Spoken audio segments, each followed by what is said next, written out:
Welcome to the Bahram English 99 channel. Learning English prepositions often feels like a descent into chaos. There are dozens of them to memorize, and the rules governing their use can seem completely arbitrary to a new speaker.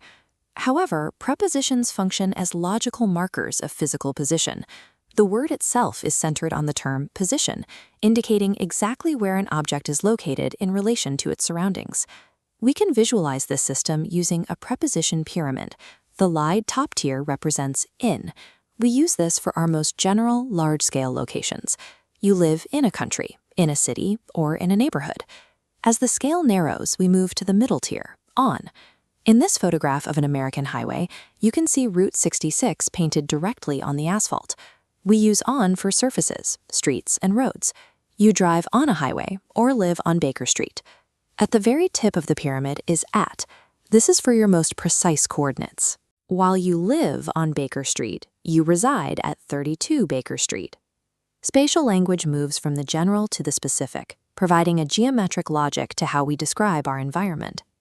Understanding prepositions also requires looking at the intent behind the location.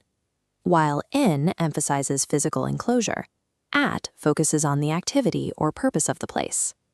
Consider a hospital. To be in the hospital implies you are a patient receiving treatment within the building. However, being at the hospital usually means you are there for a specific activity, like visiting a friend or attending an appointment.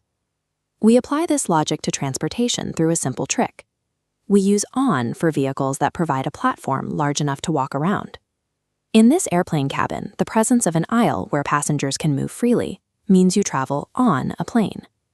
This rule extends to other public transport, like these double-decker buses. Because there is a floor to walk on to reach your seat, you are on a bus or on a large ship. Conversely, in is used for small vehicles where you are confined to a seat. You sit in this rowboat or in a car, but you sail on the larger vessel in the background. The choice of preposition reflects the physical freedom of movement allowed by the space. You are listening to us from Bahram English 99. Once we establish where objects are, we have to look at how they move. Movement is tracked through a start and an end point. From indicates the origin, while to marks the final destination.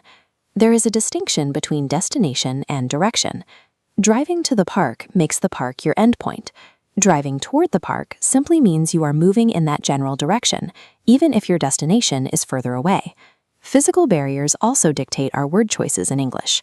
You travel through an enclosed space, like this mountain tunnel, but you move across a flat open surface, like a bridge or a crosswalk.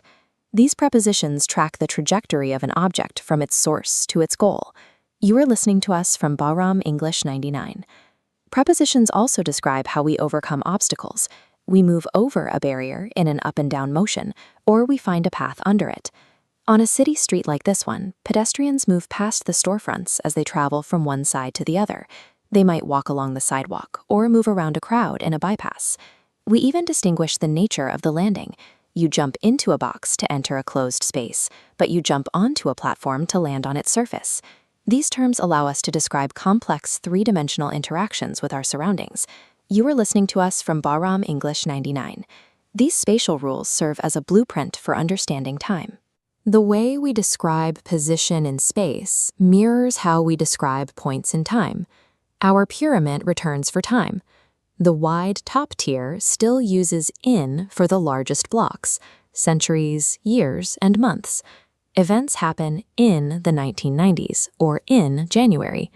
The middle tier, on, is for specific days and dates. You have an appointment on Monday or a celebration on October 4th. At the very bottom, at pinpoints precise clock times and meal times. You meet at 5 p.m. or at dinner. Once the spatial pyramid is understood, describing time becomes a matter of applying the same logic to a different dimension. We also use prepositions to define boundaries. For measures the total duration of an action, while since identifies the specific starting point of a situation that began in the past. For deadlines, we distinguish between a stop and a limit. Until marks when a continuous action stops, like staying in a hotel until Saturday. By is a deadline for a one-time completion, requiring you to finish a task by Friday.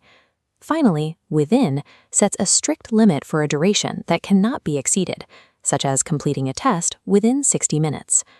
Prepositions form a structured matrix of physical and abstract rules.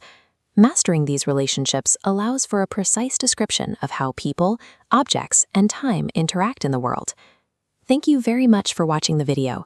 If you have not subscribed to our channel, be sure to subscribe and set the bell icon to the All option so that if we upload a new video, a notification will come to you and you will be informed. Please don't forget to like and give us energy with your beautiful comments. And send this video to your loved ones so we can be seen more.